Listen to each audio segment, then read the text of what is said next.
Morning, everyone.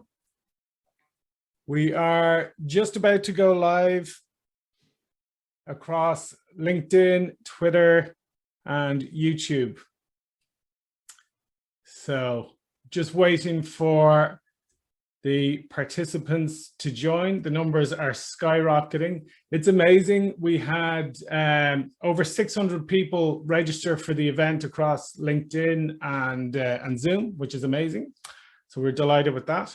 So I'm just going to give it a couple of seconds to allow the participants to join the webinar.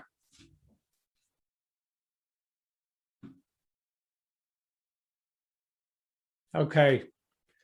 All right. Well, we are live. Welcome, everybody. We're so pleased to have you with us today for today's conversation on building the consultative recruiter, a LinkedIn guide. And this discussion is brought to you by the National Recruitment Federation in association with LinkedIn. I'm Donal O'Donoghue, National Recruitment Federation President and Managing Director at Sanderson. And the first job that I have today is to introduce you to our expert panel. So first up from LinkedIn is Mark Valentine. Mark is Enterprise Account Director for LinkedIn Corporate Solutions. And Mark has the job today to moderate and marshal this discussion.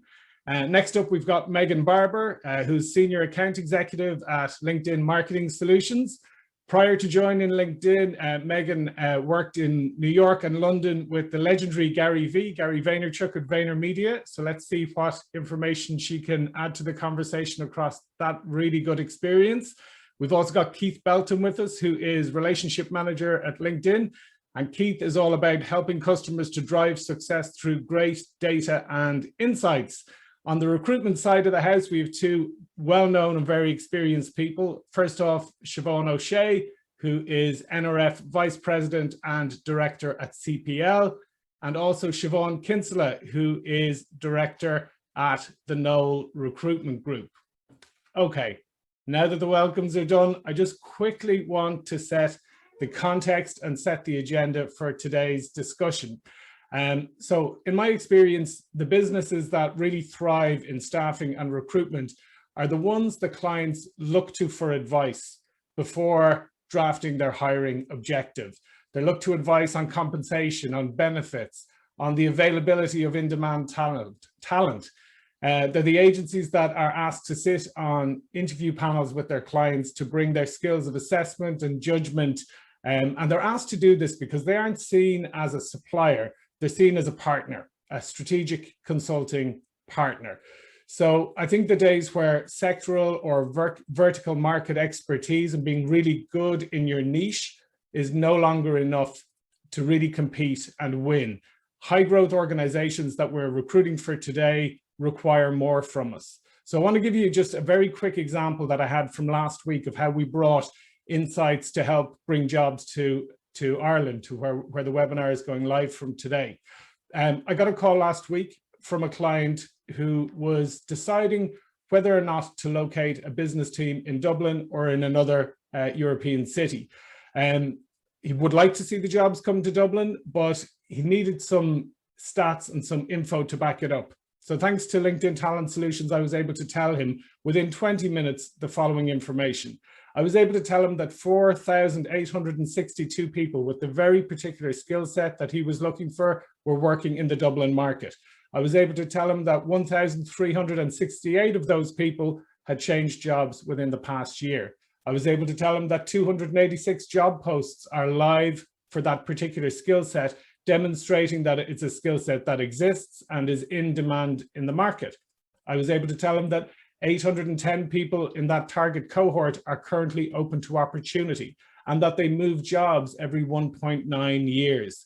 We were able to map the talent map the organizations where the talent is currently working so that we could benchmark compensation and benefits with our internal data.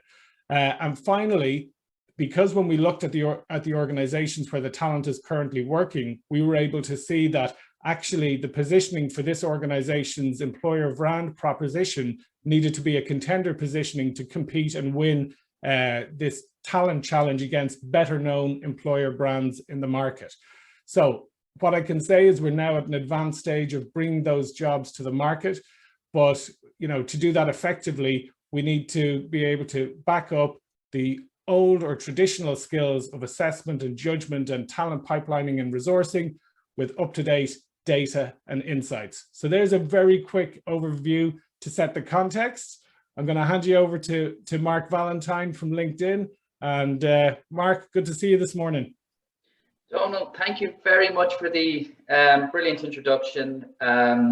Really good insights there as well, Donald. Like I remember at an event we did, God, it could have been 2017 or 2018, where you were giving another example of bringing a company over from the US. I think it was around the fintech area. And we didn't have the talent over here, but using insights, you were able to look at complementary areas and industries that we could actually solve that problem. And it's great to see you're still doing it. It's fantastic. And it's great to have everybody on board on the session today. Delighted to have the two Siobhans. I'll try and make sure I speak to you, Siobhan K and Siobhan O, just so we don't get confused. But yes, look, guys, the reason why we're here today is to talk about the whole consulting element of recruitment. And why is it more important now? Well, I think the role of recruiting is fundamentally changing. And a couple of reasons why. Internet, right? So people have access to more information nowadays, right? They can make a lot of their own initial assessments and judgments, but they do need more support from experts. People are also spending more time on social media. So how do we influence people during their journey? How do we use thought leadership to influence people? Mobile, people have access to more information at their fingertips than they've ever done before. And then AI and automation is changing a lot of the older tasks that we would have done. We heard from the guys in Bullhorn there at the event last week, Donald, and automation is really kicking off for them. But then if automation is going to be doing some of those activities that were maybe a bit more transactional in the past, what are recruiters doing to upskill themselves? What are they doing to become more consultative, to become more value add to their customers and to their candidates? So there's a lot of different forces at play here. And I think it's imperative now we up level our game. So yeah, really exciting time, but we need to actually do something about it. So some of the other, I suppose, impacts this is having is, people do have universal access now, right? So it's not necessarily about finding that person. It's about how do we engage people? How do we engage the customer?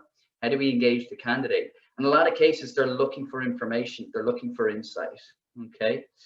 And ubiquitous opportunity, again, people can actually go out and find a job. They can find a company. They can connect with people. But how are you there in the middle to make that connection happen? How do you use data and insights?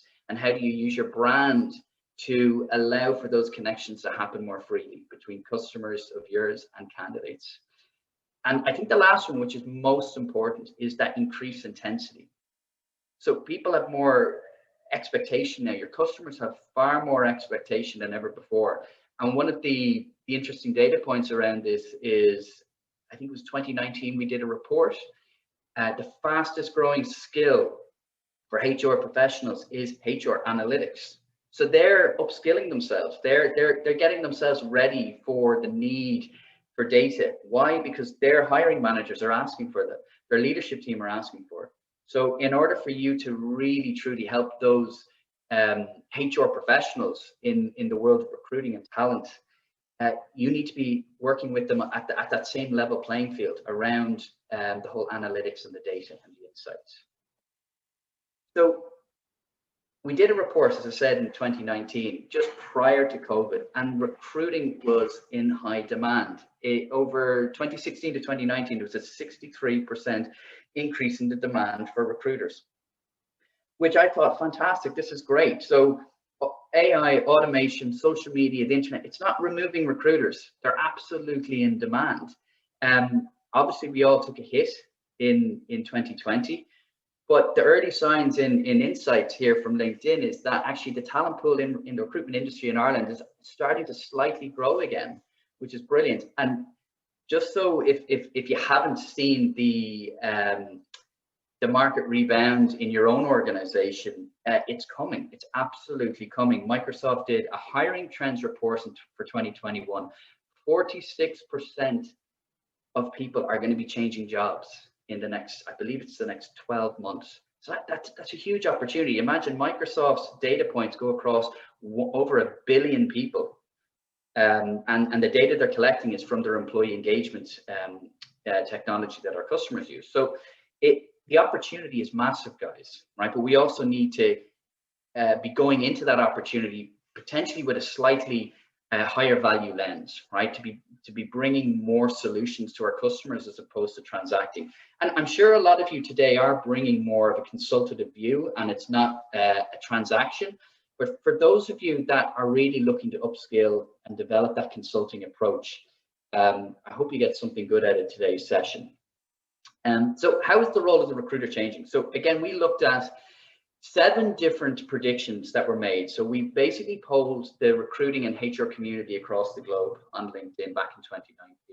There's a couple of things here. So recruiting is going to be mission critical. So why is it mission critical? We already discussed that earlier, which is hiring managers, leadership team are now leaning on HR more to solve really difficult talent acquisition problems. You think of diversity and inclusion, you think now remote working, you think of just different ways of sourcing talent to help organizations set up new offices and bring new projects online. It's more complicated than it was 20, 30 years ago. So they need more of a, I suppose, a voice at the table, and talent acquisition, HR have a much greater voice at the table, and they're going to be leaning on the recruitment industry for that. The ones we're really going to be focusing on today is that whole consultative piece. So recruiters will need to become more consultative to support their clients making business impact. And then the last one that I found quite interesting that we'll touch on as well is the 3 skills that are going to redefine recruiting. One of them has actually been around probably for the last 10 years. Anyway, 10 years from when I joined LinkedIn, passive talent recruiting was on the agenda, and that's still high on the agenda. The other area is analyzing data. So when I was in recruitment back in 2007, seems like a long time ago, there was very little, if any, analyzing of data. Now, I'd like to think, Donald mentioned about sectoral knowledge. I came from an accountancy background and I placed accountants. So I felt I could bring some certain level of consultation to the process with the candidate and client because I knew the areas that they worked in. But did I bring data? Not so much. And I think that's the area that really a lot of recruitment professionals will need to start upskilling themselves on, is how do we analyze data, but then how do we actually help advise based on the analysis we've done? Okay. So if we dig down a little bit deeper there, so passive candidate recruiting and engagement, I think the engagement piece is really important. And we're going to hear more about engagement in even a remote world and how building out your consulting brand is going to be even more important when engaging passive candidates. And Megan Barber from LinkedIn Marketing Solutions will be here to discuss that in a little bit more detail. Analyzing talent data. So 84% of people believe that that's going to be a major part of the recruiter's skill set in the future. Now, in 2019, when we were doing this report, we said in the next 5 years, I think we're here already. I think COVID has really accelerated the need for people to be able to analyze data. We're all working remotely. We all need to influence customers now. And it's harder to do that unless we have something independent to work with. And data can be a very strong, powerful way of getting your point across.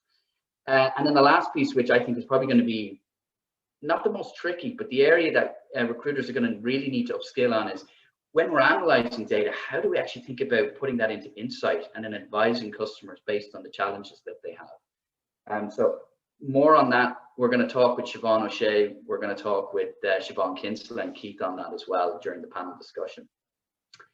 So engaging passive candidates, we kind of touched on this earlier on. It's not finding them isn't the issue as much. It really is, how do we connect with them? How do we engage? How do we influence them? This is really interesting. So when we looked at what are the core skills of engaging passive talent, you can see we're expecting or we've seen a 202% increase in communication skills. So it's not so much about writing anymore. It's not so much about even the whole relationship building. It's more how we communicate, how we consult with the candidate, how we think about even influencing them through the process. The fact that we're live streaming on LinkedIn today, we wouldn't have been doing that a year ago. It's a lot more about video than writing. So thinking about how we're communicating even in a video setting is really, really important.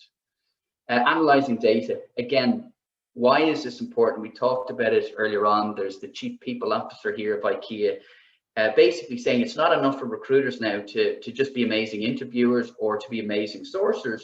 They really need to be able to understand and drive meaningful insight from data so that they can advise their line managers, right? We are going to discuss that in a little bit more detail later on, but what's interesting is we talk about up-leveling our game. When we look at the skills involved in data analysis, it's not the data entry piece anymore. You're not going to pay people to, you know, mine data from different maybe boards or different platforms. You're just not going to do it. It's a waste of resources. The information is freely available. You're not even going to spend a whole lot of money on the research piece, but what you're going to find people are going to be doing a lot more of is the analysis piece. So a lot of the tech that people are investing in now, it's going to do more of the data entry. It's going to do more of the research. But where the people come in is actually, what is the meaning of the data, and how can we solve problems? And that comes on to the next point, which I think is really, really important. Point that Johnny Campbell backed up actually, and it's around the problem solving piece. So the fastest growing skill set around consulting with customers is around problem solving. So it's not actually looking at their business strategy. It's not looking even at planning. It's around problem solving for recruiters. So what are we doing to upskill ourselves in problem solving? And where does LinkedIn come in? So I suppose if we think about LinkedIn's vision is to create our mission is to create economic opportunity for every member of the global workforce. So it's a very lofty ambition. But when I joined LinkedIn in 2012, our goal was to get to 750 million members. I'm proud to say we're at 756 million members. So we've achieved that lofty goal. But the interesting thing now is our new vision is 3 billion members. So we've got a long way to go. But effectively, what we have is we've developed an ecosystem, or what we term the economic graph, which is a global map of the economy, or the talent economy.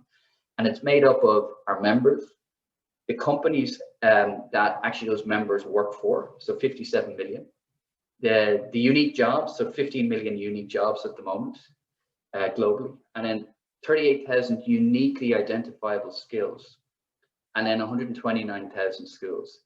And the whole idea is that we want to allow people to move freely through connections, developing skills, taking jobs with the employers that they really want to work for, and the jobs that they really want to be in. And it's the process of the data feeding this entire ecosystem is where that value really can be, I suppose, tapped into by the recruitment industry. The recruitment organizations can now utilize the data in a much more meaningful way to help that whole problem-solving piece. And ultimately, we've been doing this for 10 years now. The National Recruitment Federation and LinkedIn have been working for 10 years on their partnership. And now more than ever, the recruitment industry is a fundamental part of helping LinkedIn achieve its mission of connecting the world's professionals. So I'd like to pass you over to Keith Belton now, because he's going to talk a little bit more around consulting with insights. And then we're going to look a little bit more into the brand piece. Thank you, Mark. Good morning, everyone. Pleasure to be here. So we talked a lot about data so far. I just want to put into context the amount of data that we're consuming and that's actually out there in the world. So every day, 1.1 trillion megabytes of data is created. Okay, so that's a lot of data. So what do we do with that data? How can we, as recruiting professionals, use that data to drive positive business outcomes? For the next couple of minutes, I'm going to be walking you through how staffing organizations are now leveraging one of LinkedIn's most strategic products to drive positive business outcomes and to ultimately make data-driven decisions in their business. So Mark, if I get you to pop on to the next slide, please. Thank you. So it's not deja vu. There are two data points here that Mark discussed in one of the slides, but I really wanted to just highlight them again, that the fact is recruitment professionals are now aware of the importance of data and insights into their business.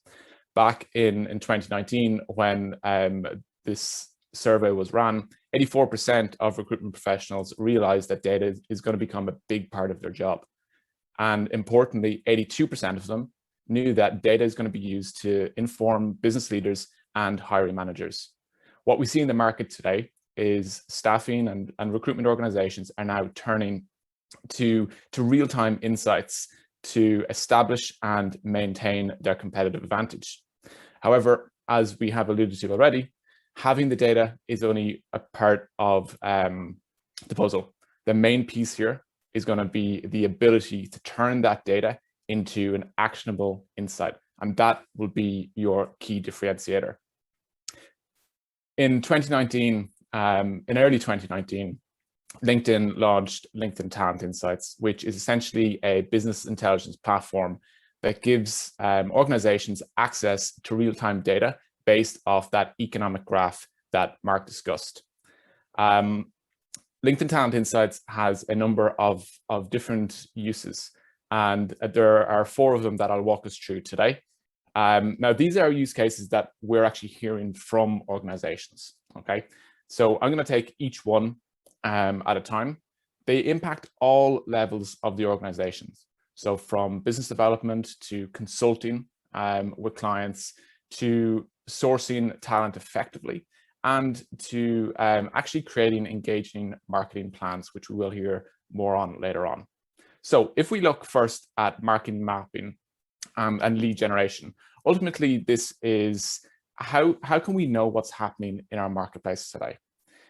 What markets, what industries are growing? What locations should we be allocating resources to? And once we know that information, how can we find what businesses that we want to start outreaching to or engaging with? So LinkedIn Talent Insights is enabling search and staffing organizations to really understand what industries are growing, how they're evolving, what industries to potentially avoid or pivot from. It's giving information around the job scene. Okay, so industries may be booming, but that job scene may be slightly different in terms of the number of open vacancies that are available. And importantly, what is that hiring demand like? So how competitive will it be for you and your team to enter a particular marketplace? Once you have that information, what we see today is organizations are now using that information to allocate resources. There are a number of examples of organizations opening up new desks, for example, to focus on a new skill set that they see emerging in the economy. Mark, sorry, I lost the screen there for a sec, guys.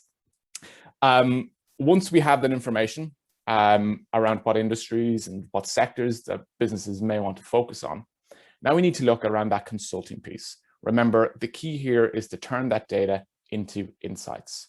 So staffing organizations are now focusing on information that they can bring to their clients, particularly around how the industry is evolving, as Donald alluded to earlier. Organizations have the ability now to talk about the talent landscape with accurate data points around the size of a talent pool, how it's evolved, the number of professionals that have moved job over the past 12 months, and how this talent actually looks in terms of gender diversity and how often this talent is moving. Okay, so the benefit of this is twofold. Not only can you position yourself as a credible, strategic partner to win new business, but when you actually have that client and you're trying to retain that client, you can offer a continuous consultative services around their workforce. So when we look at a particular skill set or a particular industry, we have access to what their median tenure is. So we can advise that client around how often their talent may be looking for their next opportunity. So it really keeps us in touch with what's happening in the marketplace and how that will likely impact our client's business. By bringing access to real-time data into markets, It's allowing organizations to really quickly build credibility as that strategic consultative partner, which ultimately is our aim here. So once we have the client on board and we're looking to retain them, it's all around how are we actually going to source this talent? Having this data around what industries are booming, where the jobs are at, and that hiring demand is one piece of the puzzle. But when it actually comes to implementing this, our teams need to know how to actually source this talent and how to place talent effectively. Using data from LinkedIn's economic graph, recruiters can now source talent effectively by better understanding where this talent is located. From looking across different cities to different countries, we can better understand how the talent is dispersed, how it's evolving, what the hiring demand is like in different locations, and even what the gender diversity is like in different locations, in different countries and different continents. We can also understand how talent is evolving, which is a critical piece of information to have. We can assess the data today on talent. We can understand what are their top skill sets, which will allow us to advise and sometimes to constructively challenge hiring managers around talent that they may be looking for. But we can also look at how this talent is beginning to evolve. So we can assess their fastest growing skill sets and so on.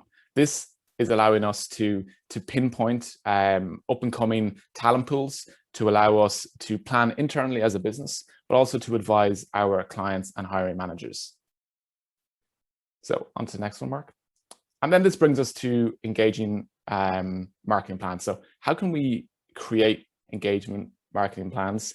Again, Megan Barber will be speaking about this in a couple of minutes. But really, this is around the data behind the marketing plans and the teams that create our content on social media channels and so on. Talent Insights will give organizations access to see how talent is engaging with their brand.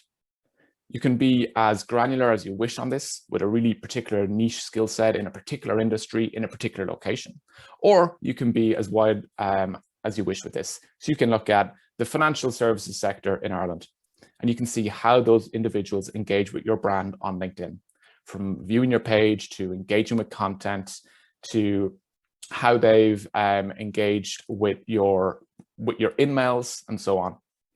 It also allows you to better understand what's important for specific talent pools. And by that, I mean, what do those individuals consider when they're looking for their next opportunity? And that's live data. It's continually updated. And as we've seen from the impact of COVID-19, that has changed quite a bit over the past number of months. Ultimately, this allows you to keep a pulse on what is working with your marketing campaigns. What content is actually resonating with these professionals? So in the age of data, overall, before I hand over to Mark, it's in the age of data, we're bombarded with data. We are as recruitment professionals, but so are our clients and so are talent pools. The key differentiator here is the ability to not only find relevant data, but it's to turn that into actionable insights for your clients. And now that we have some of that data, or we know where to access that data, I'm going to hand you over to Mark now, who's going to show us how we can start to build out our consulting brand on LinkedIn using data and insights. Over to you, Mark. Thank you, Keith. Yeah, I really like that last slide, because for years you think about marketing and you go, God, was that impactful or not? I got a lot of views on that update, or I didn't get so many views on that update. When you can actually go in and see, well, for software engineers in Ireland, how many of them are actually viewing my jobs in the last 12 months? How many of them are engaging with my content? How many are visiting my company page? How does that compare to my peers? And can I use any of that information competitively to position myself against peers? So it's really interesting on the marketing side. Guys, I wasn't 100% sure, like if COVID didn't hit, we might not have even included the consulting brand piece, because we have talked about this every year. Megan, you've been on many sessions with us before, but I think now more than ever, as we are working in a remote capacity and we will continue in a hybrid capacity, we're really going to have to think about what does not only our consulting brand, but our digital brand look like. So if we're doing stellar work with our customers and with our candidates, and we're driving really interesting insights, how can we amplify that? How can we ensure that we're getting our message and our consulting brand out to the audiences that we most care about? And you know what? There's some really, really simple things we can do. First of all, is to understand, why do people engage, or what are the reasons what people engage with content on LinkedIn? 62% it's for educational or information. Why is that important? When we go back to the whole theme of today, it's around delivering insight. So people want to be advised, they want to be educated. So when you're thinking about your market that you operate in, the area that you have your expertise in, and then you're thinking about your content, really think about how you're informing and how you're educating your audience, whether it's candidates or whether it's clients. The other piece, is it relevant to me? So again, things like doing an audit on your connections. Am I connected with the right people today? Am I connected with 3 or 4 key buyers and influencers within my top 50 companies? Am I connected with all my key candidates? You know, everyone has a hot list. Am I connected with all those people? Am I making sure then that I'm staying on top of the industry trends? So we talk about D&I at the moment. We talk about remote work. Do I have a voice in that marketplace? Do I have a voice in those themes? The inspiring piece, yeah. I mean, look, if you can come across some inspirational content, or if you can be inspiring yourself, fantastic. And there's actually a really interesting example I'm going to show you later on. But again, it's not rocket science. Donald, if you were one of my prospective buyers, the first thing I need to do is I need to get on, build a relationship with you and connect with you. And again, it goes back to doing that audit piece. Are we connected with our buyers? Are we connected with our key candidates? I did a session a week ago with a client, and I realized I was only connected with one of the key people in that organization. I wasn't connected with the other influencers. And I think it's about being in that mindset of, right, we've had a conversation, or you've attended an event, we've had some type of interaction, I'm going to connect with you. It's just that mindset. And then the next thing that we highly encourage people to do is follow your customers, follow your prospective customers, so that you can see what they're most interested in. What are they posting? And then the idea being that as you can become more informed in real time, and also, again, possibly having a voice and to move to that level of social selling. So this is a really, really interesting article, Donald, that you put together, and it's done really well. You know, you've got, I think, just under 1,100 social interactions and 30 comments. I mean, I would say there's probably been 100,000 impressions off the back of that, which is fantastic. But if Donald's my prospective buyer, how can I start to digitally interact with him when he's putting out things that are important to him? And it may be comments, it may be to like it, it may be to comment and actually add value on top of what Donald's saying. Maybe if you have a good relationship with Donald, you might even challenge the comments slightly, right? You might take a bit of a different spin on it. And I think the important thing is we don't overdo the social selling piece either. It's not the type of thing that you say, right, I'm going to spend 2 hours today doing social selling. It's as we're going through our process, it's building it in. If we're doing business development and Donald is the contact today that I want to interact with or make inroads with, make sure I'm connected, make sure I'm following, check out his updates, like, comment, share, maybe send him a message, maybe pick up the phone and ring the guy. But all these different interactions is what's going to help put me in a more positive light with Donald. Okay. For potentially more junior recruiters on the call today who are unsure of where to get good quality content, look at your leadership team, look at your CEO, look at your manager.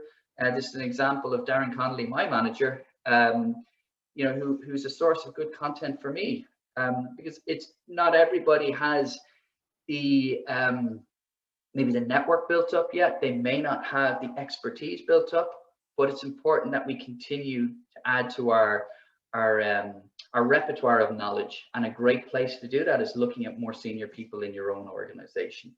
And again, it's a simple comment, like, share. Ideally, comments work really well. Having a voice tends to be more powerful than just simply liking something. I really like this. This is around being authentic and having your voice. And again, Megan, we did a session with, I'm trying to remember the lady's name, Sonia Lennon. And everything she talked about was the authenticity of her brand, right? And this is from a recruiter called John Howe in Brightwater, and he does data science recruiting. The whole piece is around how Kevin De Bruyne used data to secure his new contract at Manchester City. So he didn't use an agent, and he got 83 million deal from his club, all by delving into Manchester City's data and insights to showcase what he means to the business. This was unbelievable in terms of interactions, right? So not only is this linked to what John specializes in, which is data and insights, but he links himself to a household name in the world of football. He got over 250,000 impressions, 4,000 social interactions. Like, this is phenomenal stuff. So when John goes to market to a candidate or to a client, they're going to be more receptive. This helps. This really does help. I suppose knock down any of the boundaries that are in your way. And I prefer to do an update like this than to maybe make 200 or 300 calls a day, right? So, not saying you don't make your calls, but think about doing a bit more social interaction as well as some high quality calls.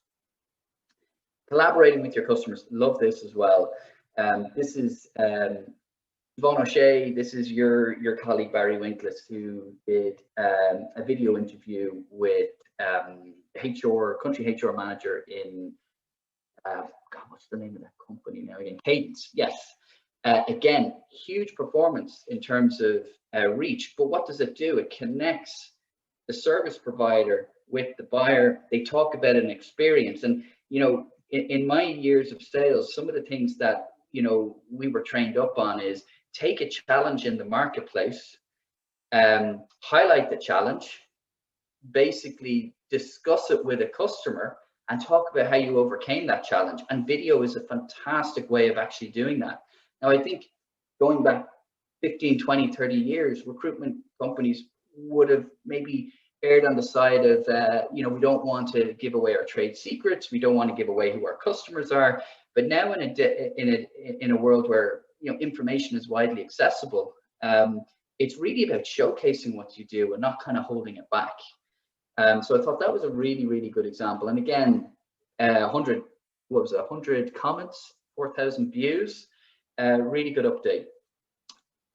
But we also got to think about how do we align ourselves with other recognized industry leaders. So a great source of content for me is Greg Savage. So I follow him, I look at his blogs, I'll reshare, I'll post, comment on what he's doing. And then the other thing that I would look at are some of the LinkedIn blogs. So the sales blogs. So it's really good for sales professionals to understand how the world of sales is changing and growing over time.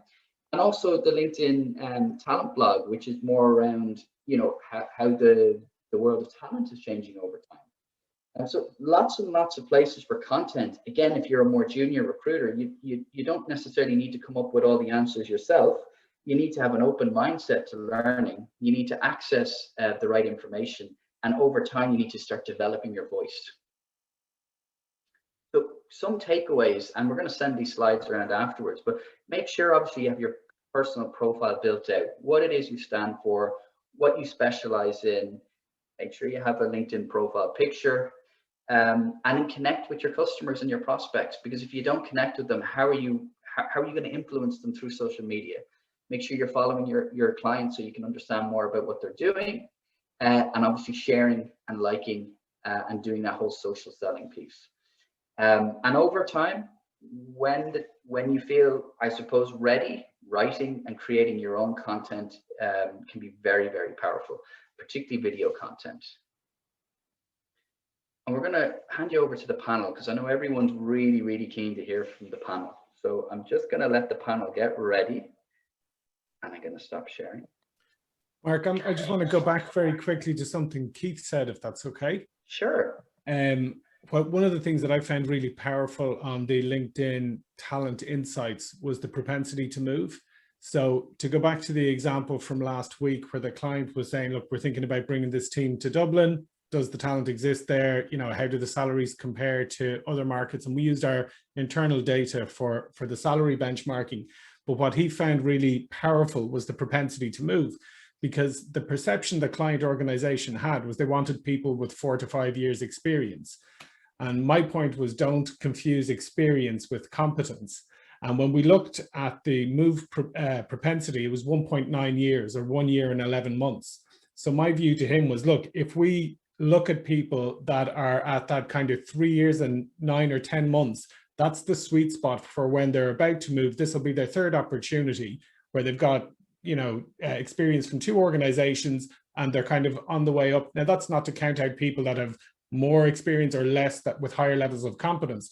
But in order to be able to identify the sweet spot, I thought that was really powerful. So yeah, I just really want to confirm what Keith said there, and how that piece of insight helped that person to influence within their organization and change the thinking a little bit.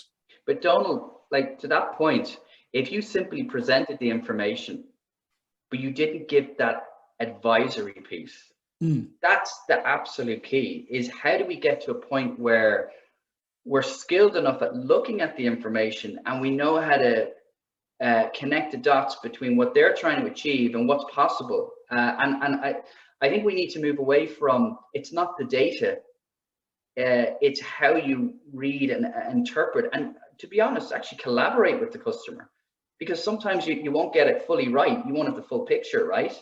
But if you bring the insight, it opens up the conversation, and it creates a much more collaborative approach.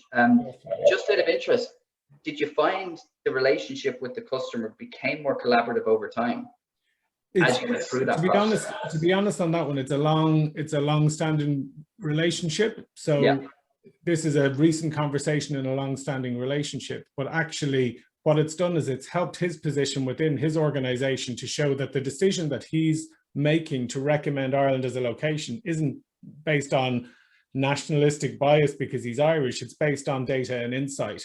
And I think look, we're always going to have a quantum. There's always going to be a need to do tactical resourcing where you're recruiting and it's low engagement. Perhaps it's through a portal in a larger organization, and that's fine. We need that. But the positioning to move from being a supplier to an advisor, when you pull the data in and then add your assessment and judgment, that to me is the secret sauce that separates the really special organizations that can thrive and do good and interesting work with the organizations that need to step up to that level. I come in there, Mark. Yeah. In the context of what we're doing in our profession, we are solution selling, and Ireland's greatest asset is our people, their technical capability, their communication skills, the education level, all of those things. Every single time you develop credibility and a consultative mindset and relationship with your client, you're helping them to pitch against other organizations throughout the world or within their own organization. Do you think every investment that Intel has or Coca-Cola has or TikTok has, they're competing with every other site in the world? So the relationships that we have with those clients and the credibility that we have to influence what talent we have, and also what supply of talent we can influence, it actually helps Ireland's economy on an ongoing basis to win those projects for Ireland as opposed to other countries. And every other country is doing exactly the same thing. But one of the huge benefits we have in this country is we can also influence education provision. So multinational is more likely to talk to a higher education provider about PhDs or about collaboration. But in terms of further education and training, yesterday with the economic plan, a further 220 million on top of the 900 million SOLUS spend on an annual basis was allocated for skills intervention. So one of the things I do with the Fingal Skills Strategy is bring education providers together with industry stakeholders, having mapped the local economy, to actually influence that provision to create a supply chain. And that's consultative selling. It's not just necessarily to the client, it's about influencing the ecosystem in which they operate and bringing them that information. Fantastic. Look, I'll open it to the floor if there's anybody else that wants to jump in there. But I think I think that's a really, really interesting point that you've made there, Siobhan. Siobhan O'Shea are very involved in the skills arena. So Siobhan is chair of the Dublin Regional Skills, which I was a former chair of as well. So that kind of influence actually sets you apart from your competitors, but it also influences the success of people here in Ireland. Sorry, go ahead, Siobhan. Sorry. Yeah, just to echo actually what Siobhan has said and to reinforce, I think, the points that we're fortunate that we are in a small economy too, where we have an opportunity to connect and build meaningful engagements in ways that many other people in other countries can't.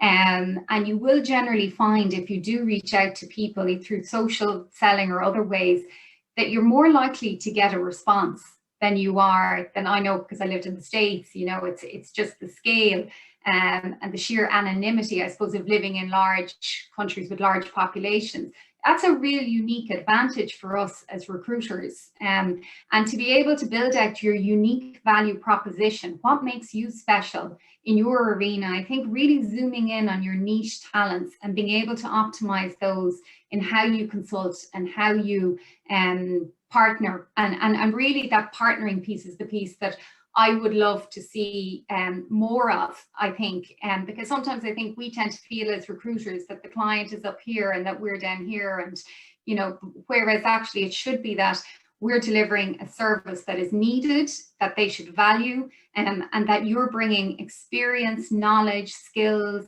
you know, and much needed talent in an economy and in a marketplace that we're facing into, where we're likely going to experience talent shortages again. So look, I think there's a huge richness of opportunity for anyone who really wants to game change how they're delivering service, and more than ever as we come out of the pandemic. Yeah, it's a really interesting time, because we're kind of at a bit of a crossroads or a nexus where you've got to combine the old with the new. You know, one of the team was saying to me in Sanderson the other day, and somebody that's only got 6 months recruiting experience, she was saying that the clients are coming to her and expecting real insights on what's happening in the labor market, what's happening in terms of supply of skills, what's in demand, what's working, what are other organizations doing. And I think that's the piece, together with the data and insights around talent populations, you know, what skills are in demand, what's happening on education and higher education, to ensure that the talent pipeline is there. For a consultant or a recruitment consultant or an in-house talent acquisition person, it's not enough anymore just to know about your particular vertical, Mark. As you mentioned, you know, a finance recruiter being finger on the pulse when it comes to finance skills. Consultants need to consult. They need to know what's happening in the market, what's happening in the economy, what's happening in the sector, and what are the key trends, and what are we doing to kind of stay ahead of that curve. Just if you look at the junior recruiters that might be tuning into this, that are trying to elevate their position as to what they can do and what takeaways they can have, I would ask them, what happened yesterday? There was the launch of the National Economic Recovery Plan. So every single client you have will know and be interested in the changes that poses for their business. So how many of you have read it? Are you consuming information via reputable news sources? Are you following the Marion Street, which is the government channel for information dissemination? And the other point I'd make is LinkedIn Data Insights is a huge tool and a positive reinforcement of what we do for data in terms of doing our jobs as opposed to competing with us, which was the original fear, I think, many years ago. But for those markets that aren't on LinkedIn, like transport and logistics or hospitality, you still need a source of information. And for the junior recruiters, I'd ask you to look at the Solus Labour Market Research Unit. And they analyze the economy in terms of the levels, because LinkedIn is obviously a professional networking site and not all segments of the market are on LinkedIn. But if you look at not only the current data insights, if you look at emergent demand and replacement demand, there are huge sources of information, the Solus Labour Market Research Unit being one of them, to reinforce your position on top of all of the fantastic information that we're getting from LinkedIn. And all of the politicians that are making decisions about our future in budgetary senses or otherwise, they're also on LinkedIn. So you don't have to have a political affiliation to follow a politician that's in power, because every announcement that they make is going to be on LinkedIn. And And I think to jump in there as well, if you see opportunities where those pieces of news maybe aren't, filtering out to LinkedIn, that's a great opportunity to position yourself as a consultant as well, right? So, consume that news, understand it from your point of view, from your unique kind of selling point, and then bring it back onto the platform. What can you say by sharing that post, putting it out to your network? And then that's going to, further drive that ability when you reach out to someone. You've already built a bit of that credibility because you are talking about what is happening. You have your finger on the pulse, and you've already kind of shown that. I know, when I'm looking for a new role, as soon as the recruiter goes out, the first thing I do when I kind of get that email or that in-mail is look at their LinkedIn profile and what they've been talking about and who they're connected to. So if you can be consuming this and then also putting out your point of view back onto the platform, that's going to give you just, another level of credibility and that opportunity. As Siobhan mentioned, here versus the States, it is going to be a lot easier to get a yes from someone and build that kind of connection, but you can even elevate that even further if you're joining the conversation. And for junior recruiters, if they're looking at, say, Donald, Siobhan, Mark, myself, or any of the other senior leaders in the recruitment industry in Ireland, that is the way that we sell. It is by having the information, being able to influence the conversation, being able to push back, being able to say, actually, that skill set, you're not going to get that skill set for that pay rate. That skill set is in demand. If you look at what happened, if anybody was reading the business post on Sunday, we were discussing this the other day. TikTok, in their race from 0 to 1,100 headcount in Ireland in the last year, has absolutely cannibalized some other employers by the terms and conditions that they offered.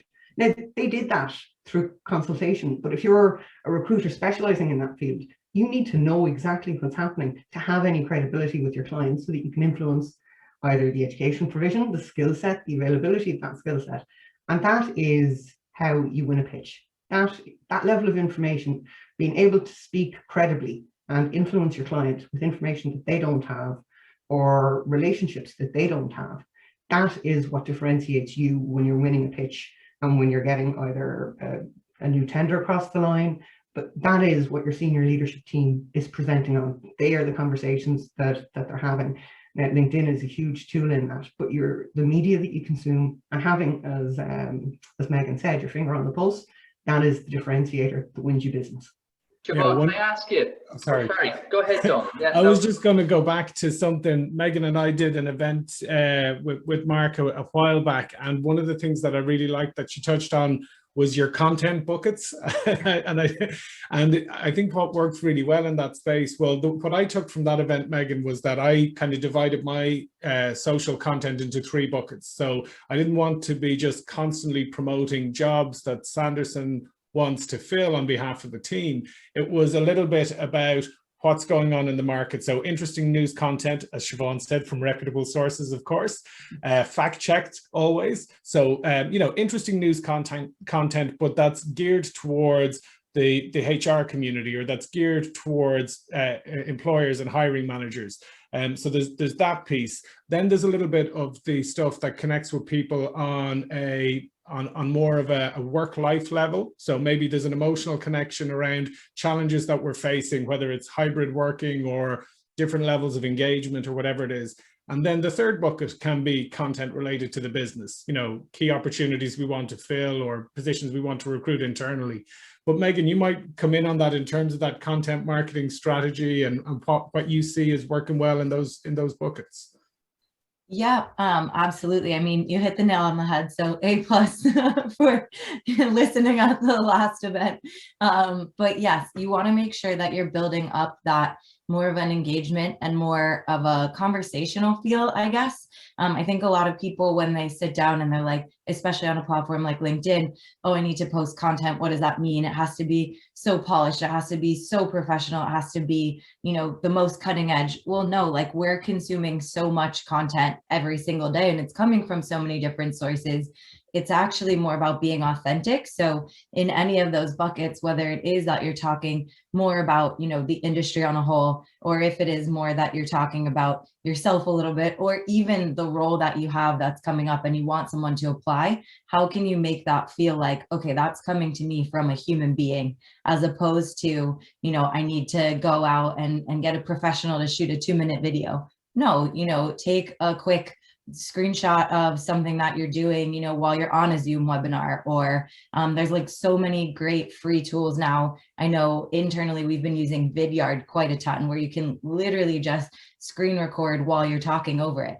That's a great way to kind of showcase, again, something that is maybe going on. Maybe you're going through a report actually and giving your points really quickly for 20 seconds about it. So think about how you can make whatever it is that you're sharing feel really approachable, because at the end of the day, especially now that, you know, we're not always all going to be in person anywhere, as much as we'd love to be, and we'd love to, you know, go walk up to someone at the end of this event and have a coffee in hand and have a chat. Like, that's not always going to be the case, especially as we move forward and it's more hybrid. You know, some people are always going to still be on the phone or on the computer. So you need to think of ways that you can make that feel just as personable as walking up to someone and saying, you know, hi, I'm Megan, let's have a chat. So anything that you can do, again, not always being like, here's a job, please apply.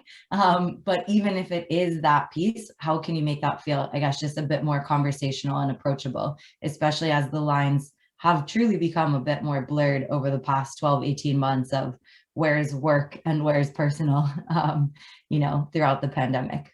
And Megan, I'll just get you to confirm that little piece of software or app you use. What was it called? Sure, it's called Vidyard, so like video and then backyard. Yeah, it's great. I believe you can get access to it for free, at least for the basic levels. And then while I'm kind of talking about things that I love, then Canva, C-A-N-V-A, they're fantastic. If you're like, Megan, I have no idea how to create content. It's almost like kind of an online PowerPoint where you can drag and drop little shapes and font, and it looks like you have been doing content all of your life. So highly recommend those two. That's a really good point, actually. And that goes to the question I've just seen in the chat.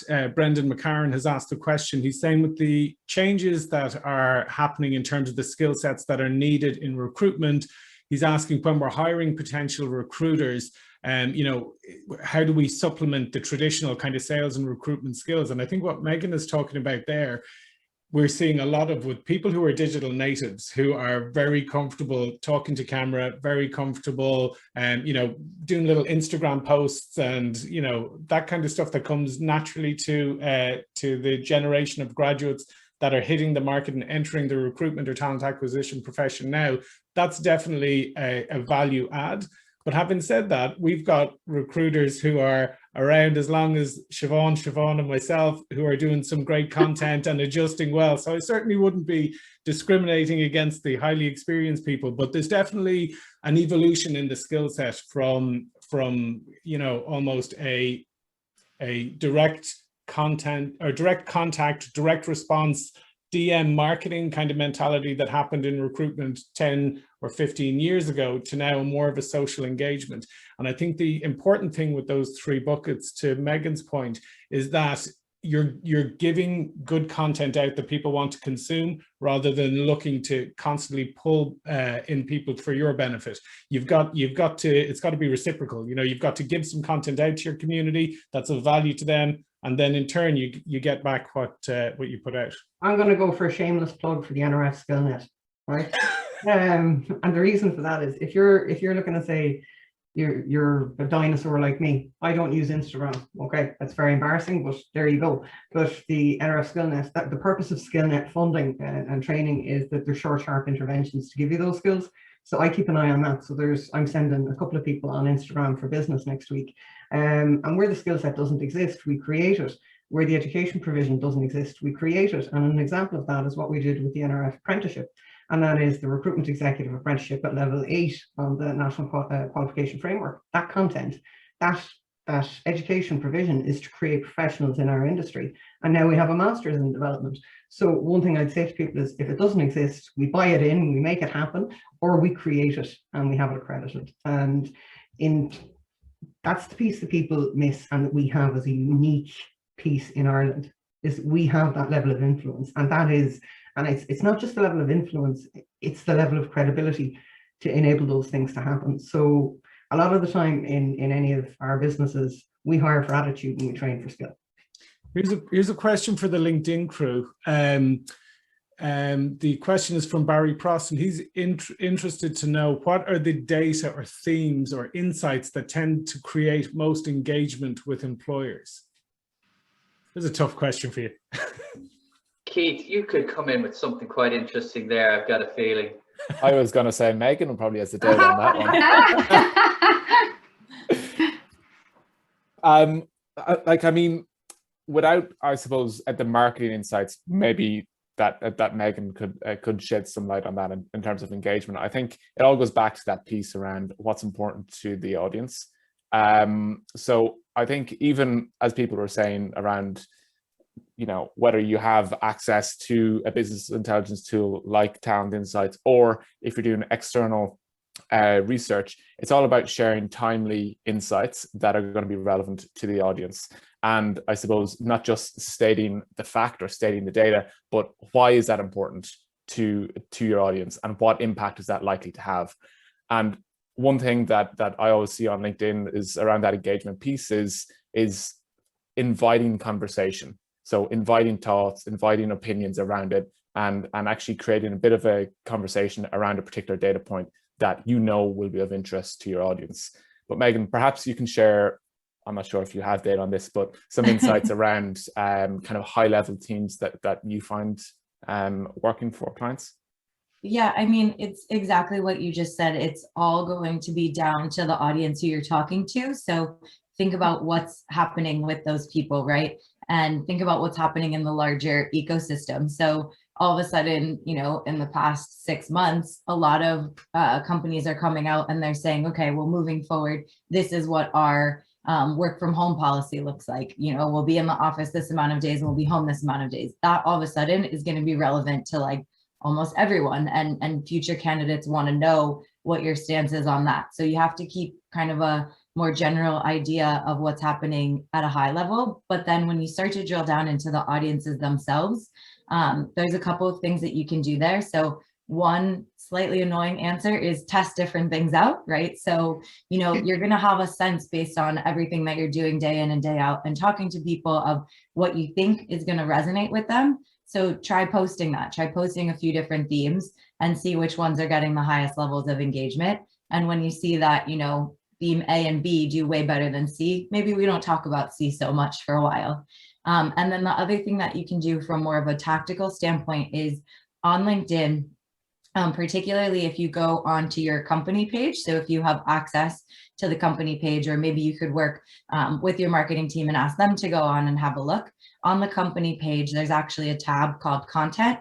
And what you can do is you can build out content suggestions. So you can go in and you can say, all right, my audience is in Ireland and they work in engineering, and it will actually show you based on recent data, the top articles that have been engaged with on the LinkedIn platform. And what you can do there is you can use that as a proxy to say, okay, well, article A, B, and C were really interesting to this engineering audience in Ireland. So, you know, is one of those something that I want to talk about? Great, let me read that article and maybe share a link out to it with my unique, again, point of view on it. Don't just share the link, make sure that you're talking about your takeaway from it.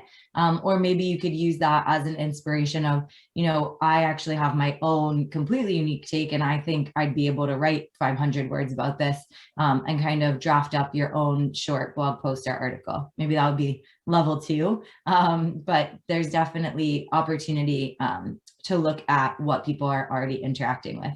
But honestly, everything in marketing is test and see what's working well for you, and just don't get discouraged, of course, if you put something out there and maybe it's not getting quite as much conversation as you're used to. That might just mean that it's not exactly right for that audience and you need to just rethink for the next post. Yeah, I think what's yeah. Sorry, Siobhan, go ahead. Sorry, yeah, I think to Megan's point, it does take time to build your personal brand on LinkedIn. You know, I think expect that you need to have a strategy around it, and you need to be consistent and give it the time, because I think what happens is you see that recruiters maybe give up because their shares or their posts aren't getting the traction in the initial phases. But I certainly would have experienced that myself, that it really is trial and error as to what resonates with the audience. And sometimes it's actually, you're really surprised by what really gets a lot of momentum in terms of shares and likes and comments. And I think more than ever over the last year, personal content actually seems to have really meant a lot to people more than ever. And I think that's been a really interesting dynamic to see on LinkedIn. But I think those recruiters who are just sharing jobs only will struggle to build a brand on LinkedIn. And that's probably the number one mistake that I would see, you know, after nearly 2 decades of working in recruitment, and having really kind of worked at this over the last probably, you know, decade. You know, people think that actually, oh, why am I not getting more traction? But if you're only just sharing jobs you're looking to get, it comes back to Donald's point, what are you giving? So you really need to focus on, for me, it's the law of a thirds. It's 1/3 of your content should be jobs, but then you're thinking about either commenting, liking, sharing on existing content from your organization, or as Megan has said, that is shared through LinkedIn, or creating your own mini blog and sharing, you know, a picture, or sharing something that, you know, may be meaningful within your specialist market. Because what you don't want to do is spam LinkedIn as well. And that's something that I also see a lot of recruiters do, that they're not focused enough and niche enough on what they're trying to achieve, and they don't know what their goals are in the outset. So you need to have your strategy, you need to be very clear on who your audience is and what your purpose is. And I think you need to have an opinion as well. And what I mean by that is, when Keith was speaking there, he's talking about data and insights. And for me, what insight means is the so what, you know, because the data tells a story, and we can see broad themes. But when you drill into the data and you get the nuggets, that's the so what. That's the piece where you're combining your assessment and judgment with that good data. And I think if you're sharing a post that is backed by something that's tangible, but with your kind of insight added to it in terms of what your opinion is on something. So for example, if there's a news article from a reputable source that you want to share that's going to have an impact on the local labor market where you're hiring or where you're recruiting, add your insight to that, and that's where the posts get really good traction. And there's also something else to think about with your content marketing.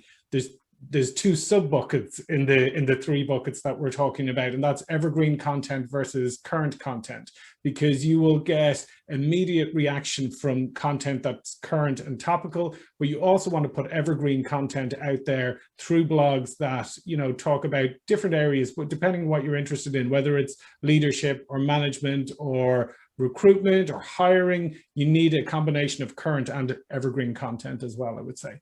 And with the one point I'd add that a lot of recruiters, more junior recruiters, tend to make is, you don't put anything negative on LinkedIn. You don't put anything negative in writing ever. If you have something negative to say it verbally. Don't ever type it and have a record forevermore, because if I'm looking up somebody, I'm looking at the recent content. I'm looking at whether they're a positive individual, whether they're solutions orientated, or whether they're not. So if you have something negative to say, verbalize it, don't type it. Good point, Siobhan. One of the mistakes that sometimes I see recruiters make, and it's where they're almost getting it right. For example, take the example where there's a football manager or a rugby manager. They've had a terrible run of luck and they're about to lose their job. And somebody will post a picture of that person on LinkedIn saying, oh, you know, to tie it into the fact that there's a job available. I wouldn't ever recommend that we're posting content that's making light of somebody else's misfortune. Do you know what I mean? So it's, even though it might seem topical and content, you know, wise, you might get likes and so on like that. Yeah, I think you're right, Siobhan. It needs to be from a positive perspective. Mark, you're on mute. Yeah, sorry. I was gonna ask, because I think there's a lot in it, particularly for somebody who hasn't been more advisory or consultative. What can we do as an industry, as managers, as a leadership team, to help develop those skills? Because it's not a characteristic you're born with, but really getting to understand a piece of data and then going into advisory mode are the things that you guys even do internally to help your recruiters kind of shift the mindset but develop that skill set?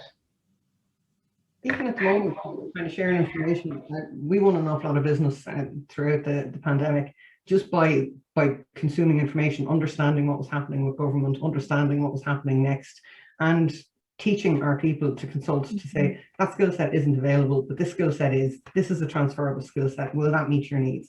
But what I find is talking to our own people and teaching our own people. Every interaction you have with your own staff is a teaching and learning moment, and you need to look at it in that way to empower them.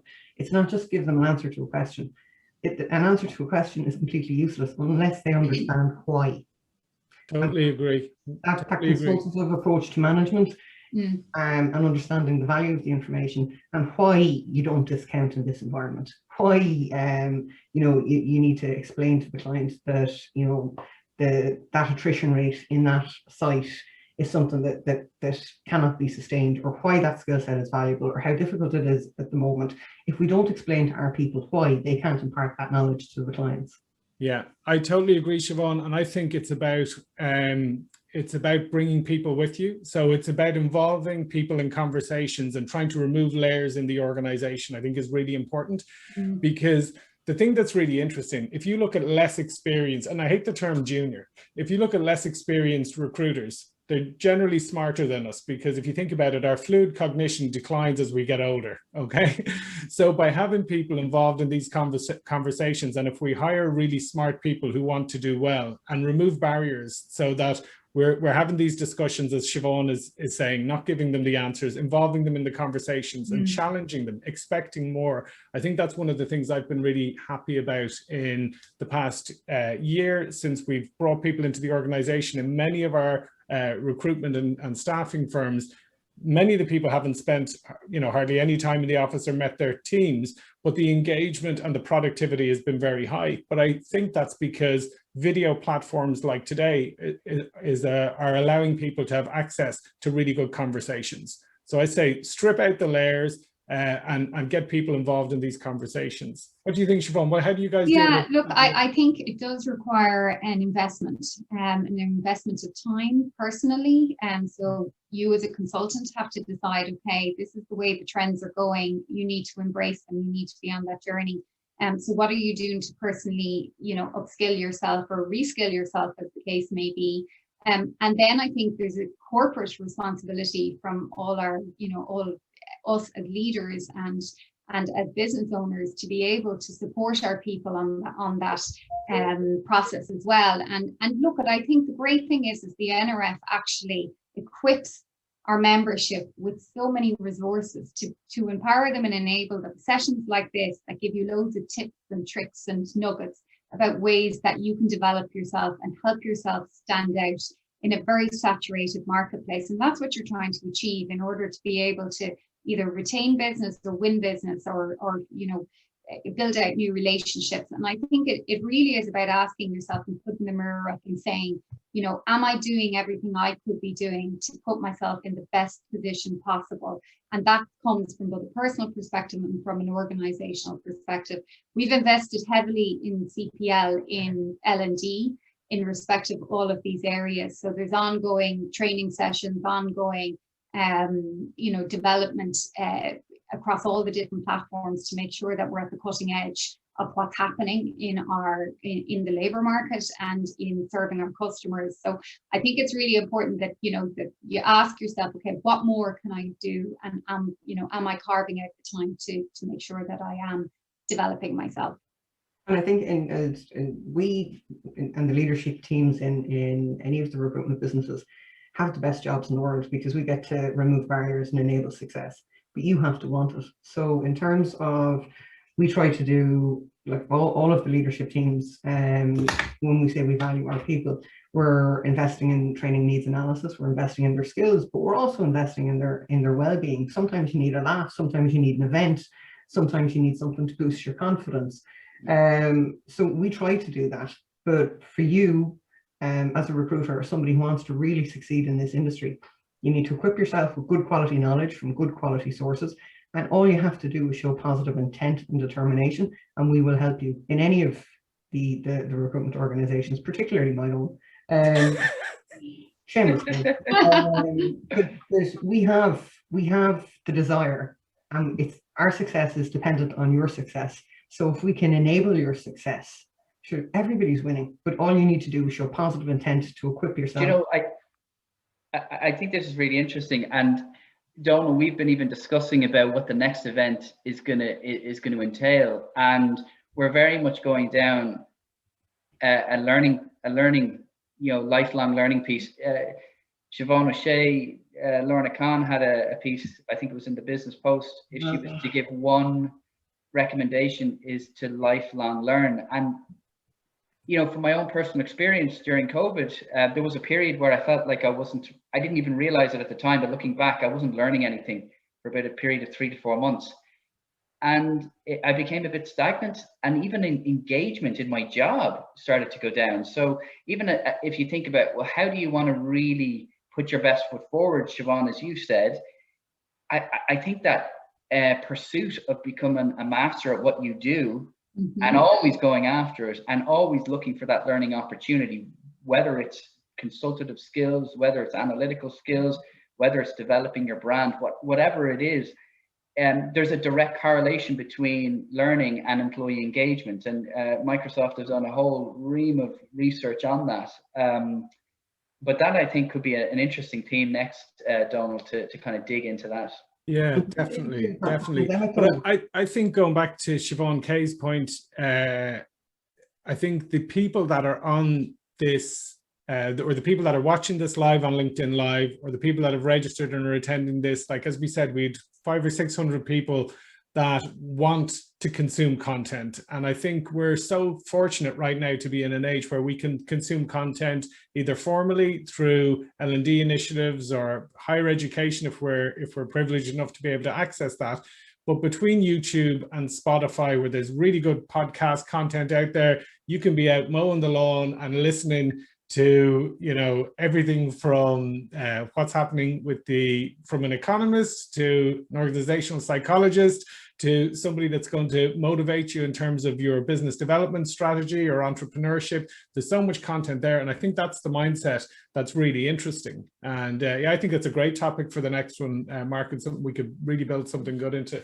And I think one point I'd make is an ability to ask for help. And those people that shine in the organizations don't necessarily talk about the layers. They make sure that their boss's boss knows their name. If you look at any of us on LinkedIn, we can be intimidating to more junior recruiters. But who's to say we won't accept your LinkedIn request? Who's to say that, if you reach out to somebody, that they're not going to help you? It's very, very rare that the Irish say no to help.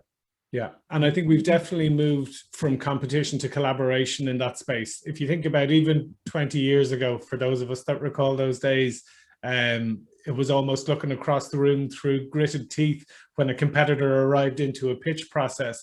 Whereas now, I think one of the things that was really powerful for me was when all of the leaders of the top Irish recruitment companies came together over the past few years to formulate the degree in recruitment practice, and that sense of collaboration, and actually that there's plenty of business for everyone, and we're all better if we work together and collaborate, is definitely the sense that I think is permeating the profession now.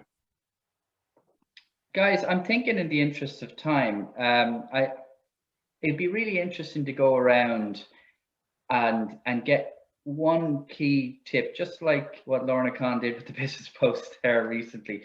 If you were to think about, with the theme today of developing your consultative skill sets or your consultative mindset, if you could give one tip, what would that be? Do you want me to I'll kick off anyway. I'd say seek to add value, really add value, because what comes around goes around. And as I said, look, we're seasoned. We've been doing this a long time. We've been through recessions, been through the pandemic, the highs and lows, the tiger, the boom to bust. And it really is all about the relationship. So if you can add value in your relationship building, it will come back and reap the rewards for you. Lovely. Donal, go for it. I would say know what's going on in the world. If you want, and this is probably aimed at the people that are earlier in their careers. So consume content, listen to you know, the news, you know, watch the news, read the newspapers, read the whatever reputable news sources out there, but know what's going on in the world and attend the LinkedIn and NRF events. Obviously, I'm preaching to the converted here because we're all on this and we're watching this live on LinkedIn. But you know, for the consultants that attended the Employment and Recruitment Conference last week, they will have picked up really good insights on what's happening in the market. That permanent recruitment in 2020 declined by 16%, but has come back strongly in 2021 with 25% growth. Those little insights, when you go to a client meeting or a client video chat and they say, what's happening in the market? If you're able to add a little bit of insight, it adds to your credibility and it reduces the need for you to sell. It's consulting. So that's what I'd say. Know what's going on in the world and enjoy. Nice. Siobhan Kinsella. The difference between a transaction and a consultative partnership is that it's a relationship.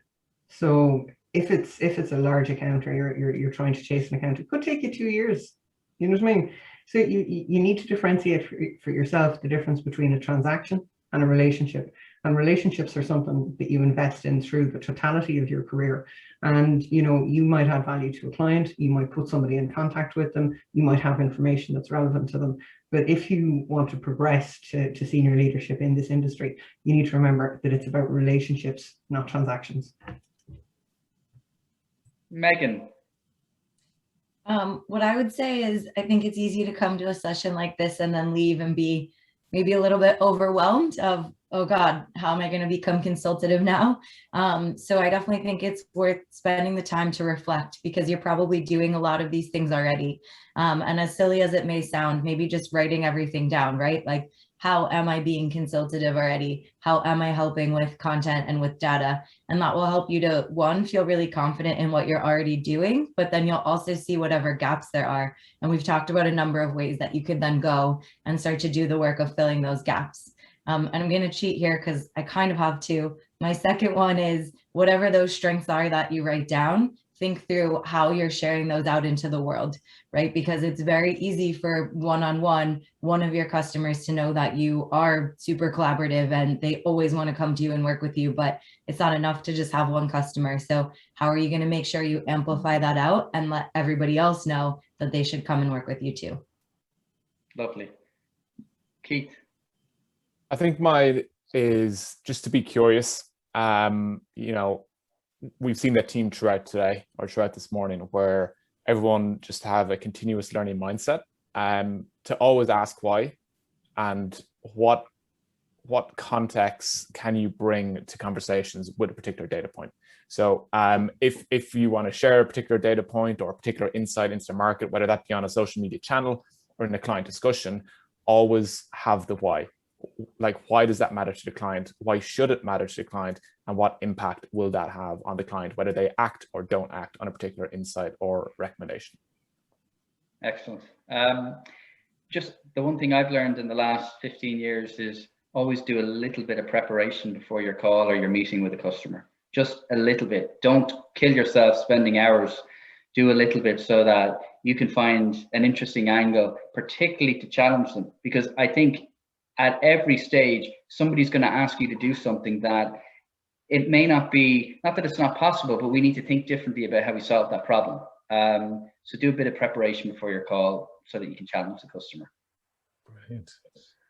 Mark, before we finish, can I just say we're coming up to 10 years of this relationship between the NRF and LinkedIn. And I just want to say thank you to yourself, the team, Darren Connolly, Cara O'Leary.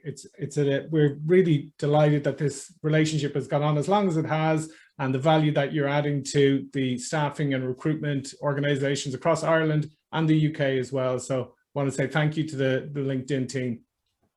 Not at all. We love it. I was there 10 years ago. I think I've been at nearly every one of them and it's been fantastic. So yeah, it's been great. Onwards and upwards. Super stuff. Thank you, guys. I hope See you you enjoyed. soon, and we will we'll share this content again over LinkedIn. It'll be available for people that want to watch it back. So feel free to share it with your network. Siobhan, thank you so much. Megan, great to see you. And Keith, thank you so much. See you all soon. Yeah. Everyone, Thanks, have a guys. good one. Bye-bye.